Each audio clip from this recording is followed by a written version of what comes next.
All right, so this is our grid report. And before we get started on this report, it may show up empty depending on how you extracted your 3D view.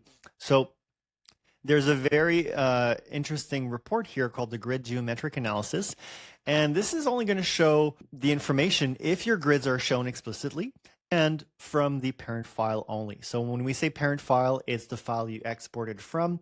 It's not going to show you that rich information for the grids in the linked file, so only the parent file. So let's see how we can show those grids explicitly. First thing is we'll go in our visibility graphics in annotation and go to the grids and make sure that this is selected to be on. And there may be a little bit more homework for you in the views show grid here. We have to specifically turn these on automatically. Now, I had done this myself, but you'll probably need to make sure that your view exports all of those grids. Okay, so let's go back to this report. And here what we can do is we can look at a single model at a time if it has grids. And what we find is that only 2 of our models have grids. We have the architectural model and the MEP model. So 3 of the models don't have grids. And here we're also showing which grids are pinned or not. So it's a very good practice to pin your grids. That way they cannot be moved or deleted by accident.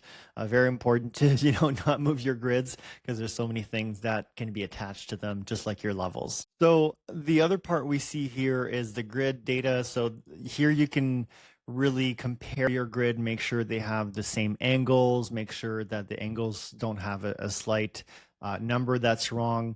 You can also see the length of the grids. So we can detect, for example, an extremely long grid and some extremely short grids, which may be problematic. You can see some of your grids are extremely high where they shouldn't be.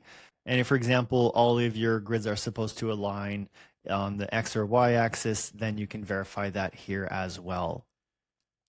Finally, we have a little table here showing us the grid types. So, for example, we see that every model is using a different grid. The architectural model has grids with 2 ends and regular grids, whereas the MEP model has 6 grids of a different name. So that's it for the grid report.